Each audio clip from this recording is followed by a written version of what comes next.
Welcome back. Moving right along. Today we'll be jumping into chapter 15. I will have one more video after 15. Well, actually, I'll probably a couple videos after 15. We'll do a nonverbal video. We will also be looking at, we'll have probably a couple videos where I kind of touch base on the speeches again, kind of just refresher. So let's jump on into chapter 15. If my computer will cooperate. There you are. Oops, no, that's what I want to share. All right. So, understanding special occasion speeches. This will be our fourth speech. All right. The fourth speech is special occasion speeches. So, we're going to talk about the types of special occasion speeches, special occasion speech language, which is slightly less formal, and our special occasion speech delivery. So, we're going to dive right on in. Now, remember the goal of a special occasion speech is to, hang on one second, while I set some lighting, because I notice my afternoon sun is starting to get away from me, isn't it?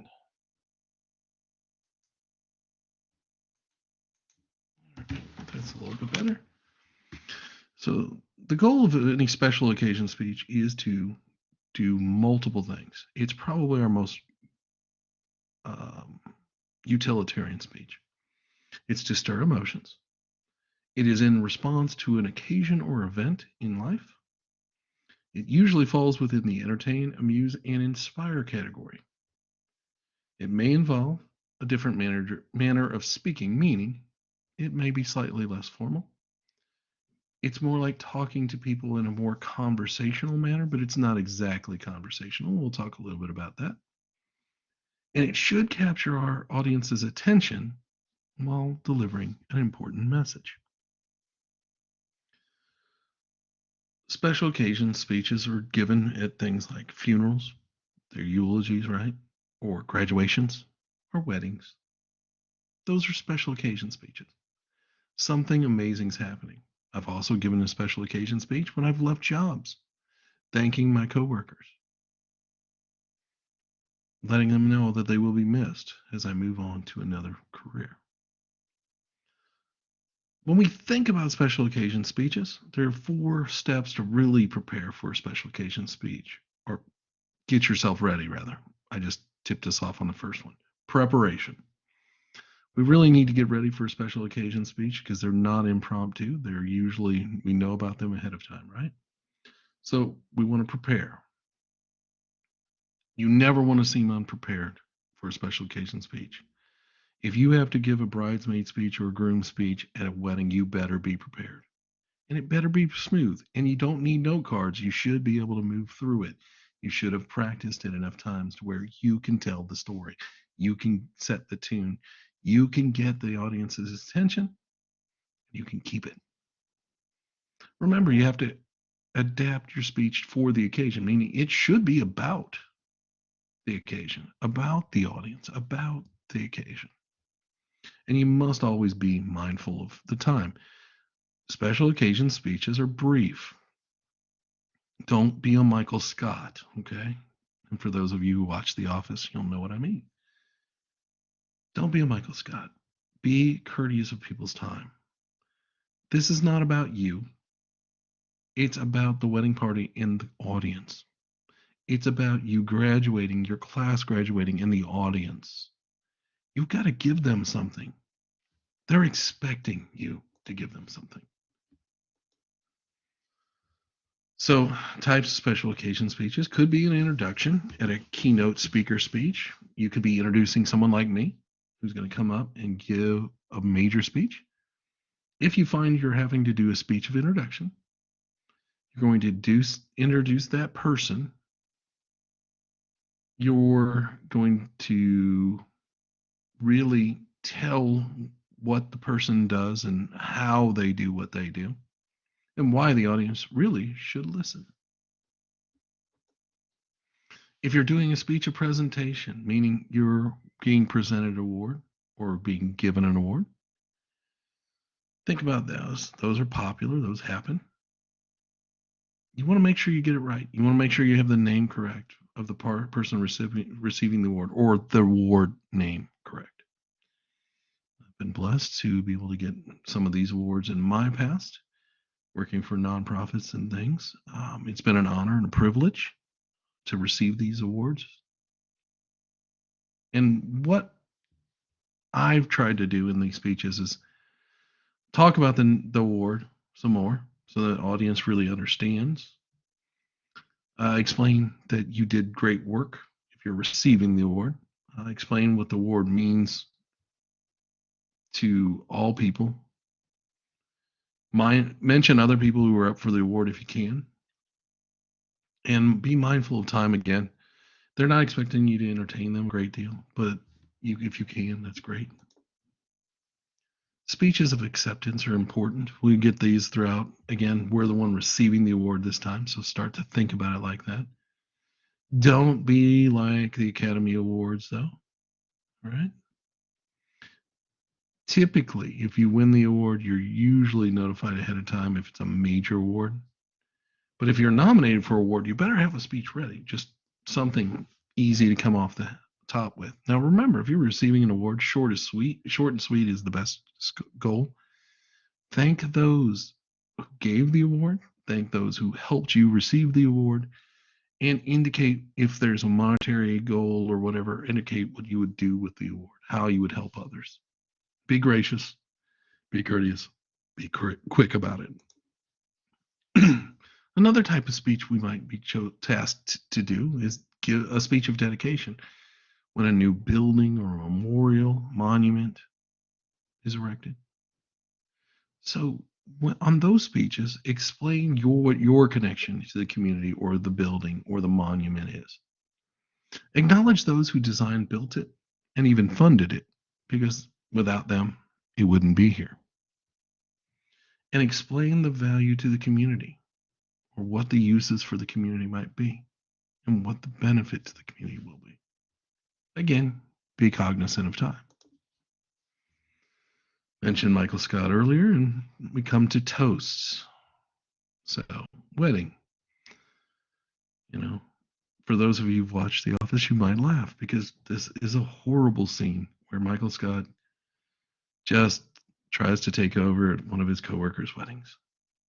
So remember, toasts really are about praising and congratulating someone, or a couple in this case. Always be brief. Remember, you'll notice I say be brief, be brief, be brief, but I mean that for a reason. And my reasoning is the audience doesn't really care about what we're saying too much. I hate to say it, but they're there for the event. They're there for whatever it is. We're just an added bonus if we do it right. Be appropriate. Avoid inside jokes. Don't start a horrible situation off poorly. Be sensitive and courteous to others. And speak to the person or persons being toasted.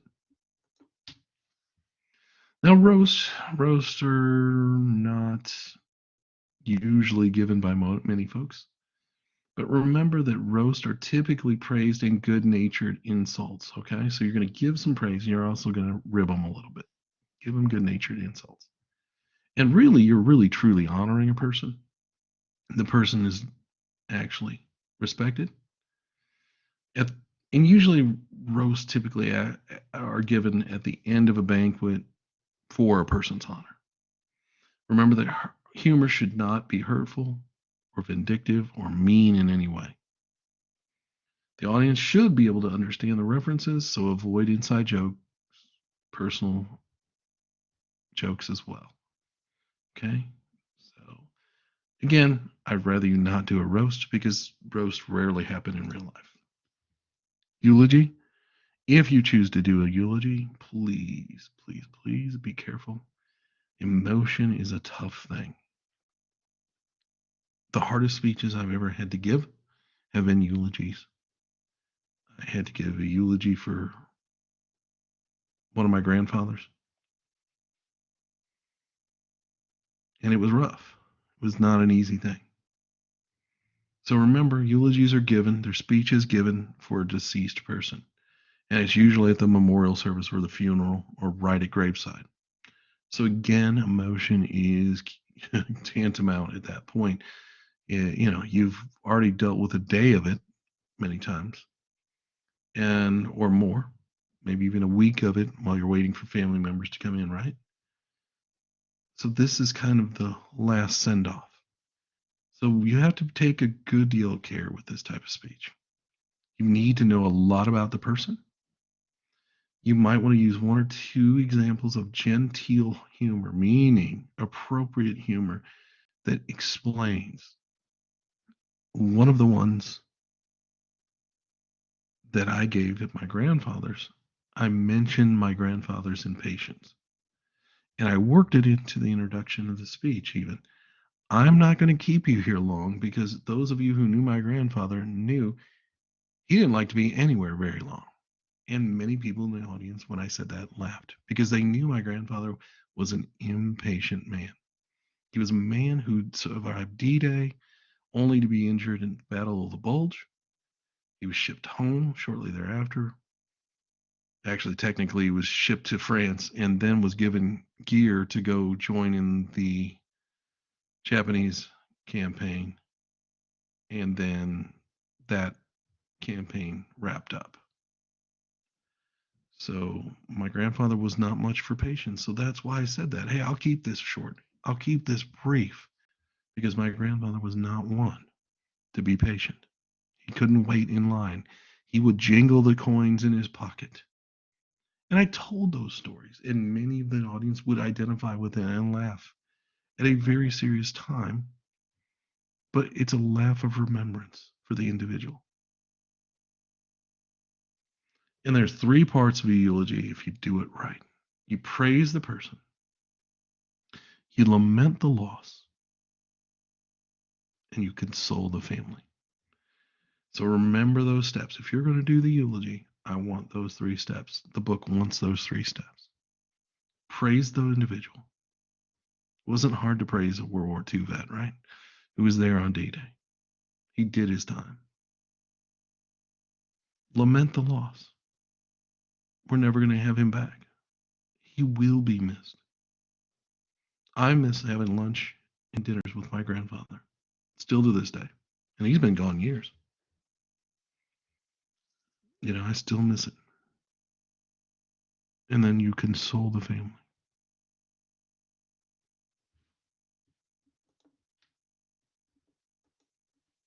Speeches of farewell. Again, every new beginning comes from some other beginning's end. No, that was not semisonic.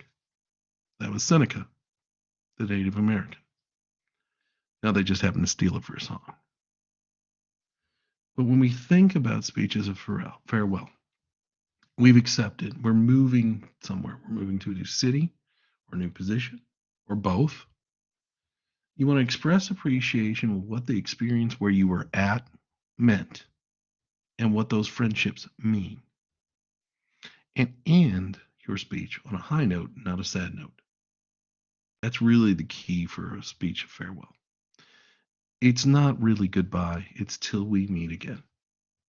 And you say it like that and mean it. And that's one of my favorite endings for a speech of farewell because it's a great conclusion. It wraps it up.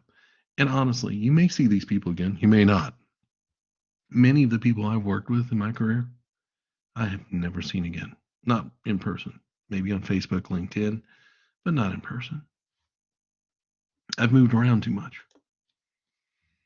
Speech of apology. If you want to do this one, you can. This is the one we all need to work on because none of us are great at it, probably.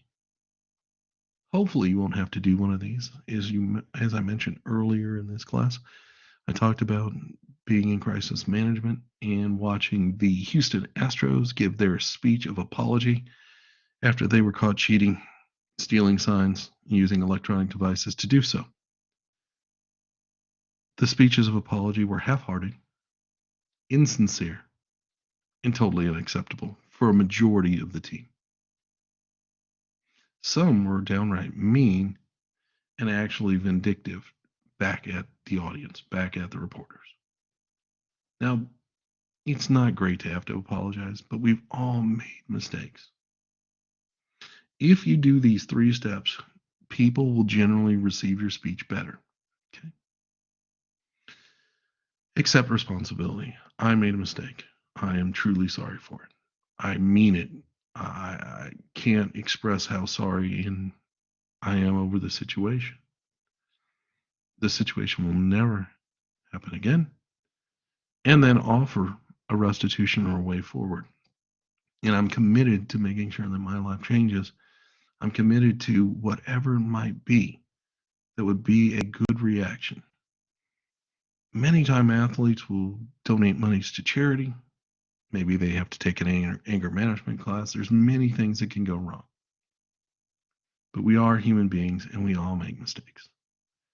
On the speech of apology, I want you to watch the video on the speeches of apology. I think it's something we all can learn to do better in our lives, even if that speech is given to our significant other or our children or to our parents. I believe we can learn to be better at this. Commencement speeches. Think about graduation speeches. We all know those, right? We've graduated at least once before, most of us, right? Come on, we're at North Georgia Tech. And we're probably looking forward to graduating again. And remember, graduation speech is about the ceremony and it's about the graduates, not really so much about the audience. But there is something the audience did. The audience, though many of those members of that audience have helped the students that are graduating in ways. So it would be courteous to thank them for that help. Right? Think about your content for the speech. If there's a theme around the ceremony, sometimes there are. Most of the time, it's just graduation, right? Moving on with our life. Use personal life experiences, but make sure they're broadly approachable, meaning that all people can kind of understand and appreciate. Also, try to be a little funny, but don't be Mr. Comedian or Mrs. Comedian. We don't need that. Focus on the students. If you're giving the speech, give them points of wisdom, things you wish you would have known. If you are one of the students, give the students points of wisdom or knowledge that you've learned over your time there. And remind the students that this is a major step in their life, but they still have so much more to do. Still have so much more. And I don't mean that in a negative, I mean in a positive way. Because many times students graduate and they're like, now what? Now what?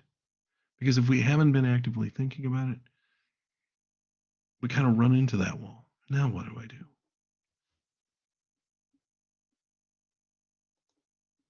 When I think about graduation speeches and what it means to me, I graduated with the intent to be working in my field, which is communications, corporate communications, and specifically marketing and corporate communications.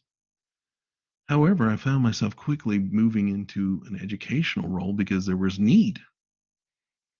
I didn't think when I graduated I would be doing that necessarily, especially when I went back to school at 40 years old. But I had been working in the field and I had been communicating effectively and I had been doing these things. So it just kind of rolled one thing into another. And I can give that in a graduation speech. I had no idea that I would still be going back to school. But teaching, I knew I'd be learning. I'm always trying to learn something new and more in my field. But I never realized that I would be going back to teach. And I'm thankful for that opportunity. So you don't know where life will lead you. And you want to thank the students for that. Let life lead you would be my main message. If I did a graduation speech now, let life lead you. Have plans, but let life lead you. When we think about after dinner speeches, they're given after banquets. And usually an after dinner speech, the speaker is known for their professional skills within a field or some relationship to the organization or the dinner. It's not a stand-up comedy routine at all. This is not like a roast. This is a real speech with information. So what these speeches are, generally speaking, and I've had to give a few of these at Chamber of Commerce meetings or things like that, where you give a speech about the industry.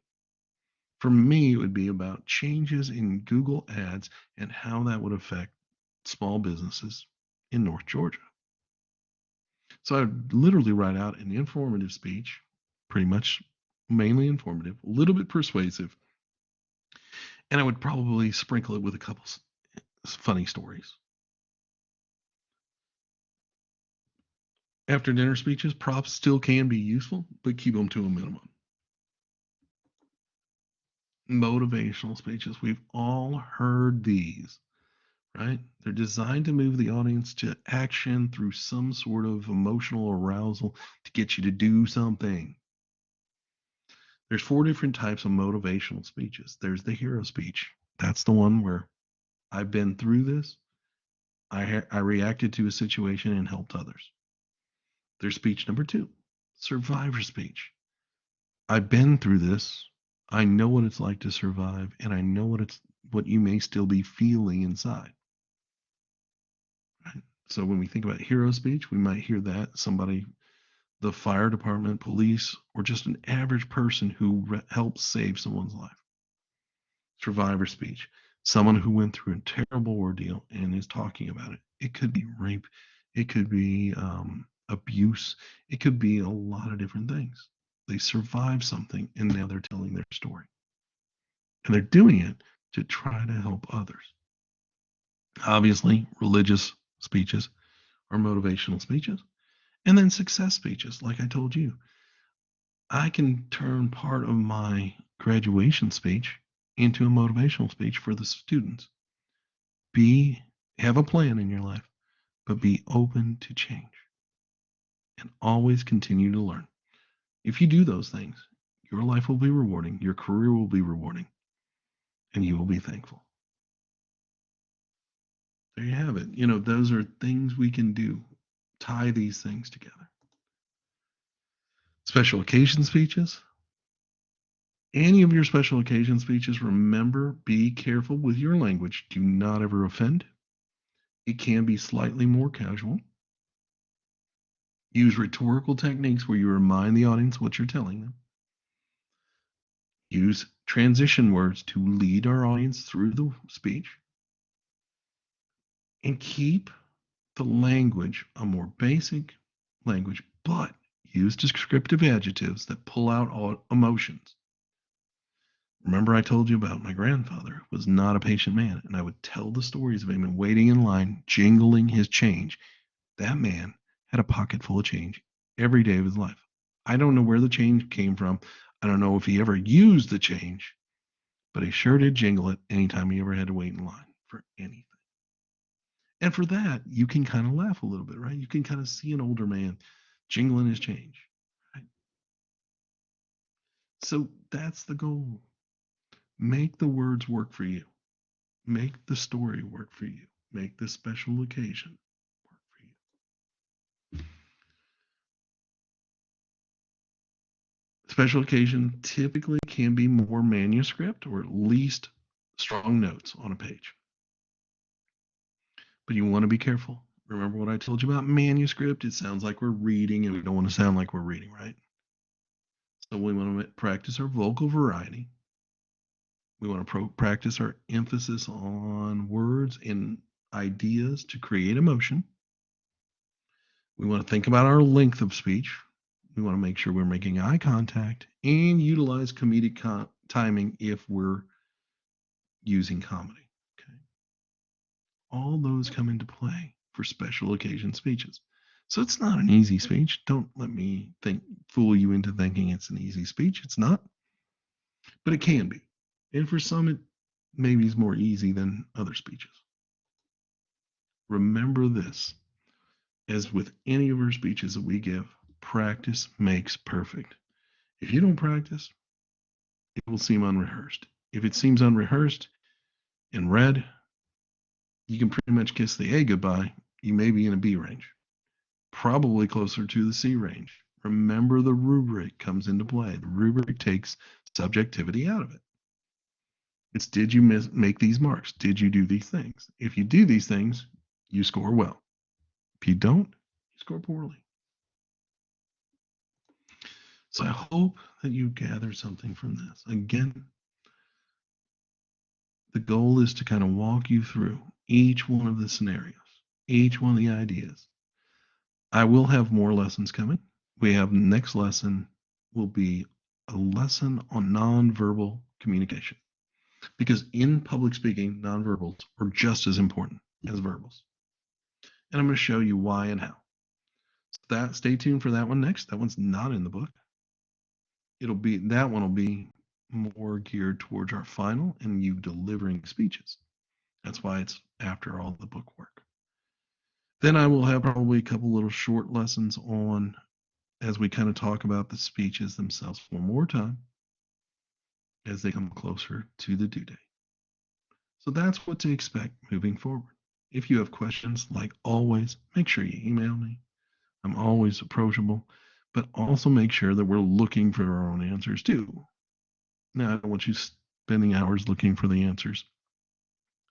My goal would be to ask the question to me, for you to ask the question to me, and then me respond and point you in the direction where you might be able to find the answer. Plus, you may have something that I thought I covered, but I don't feel like I covered well. At that point, it's going to be one of those addendum classes, like we talked about, where I'm going to be talking about speeches and those ideas that maybe were a little confusing to you. Remember, we will be recording our own speeches moving forward, so keep that in mind. I talked about recording programs. Keep that in mind. You're going to need to start really thinking about this. Here we are, chapter 15. That means that a speech is coming due sooner than later, unless you've worked ahead. If you worked really far ahead, we're not quite to that space yet. It's been great having you.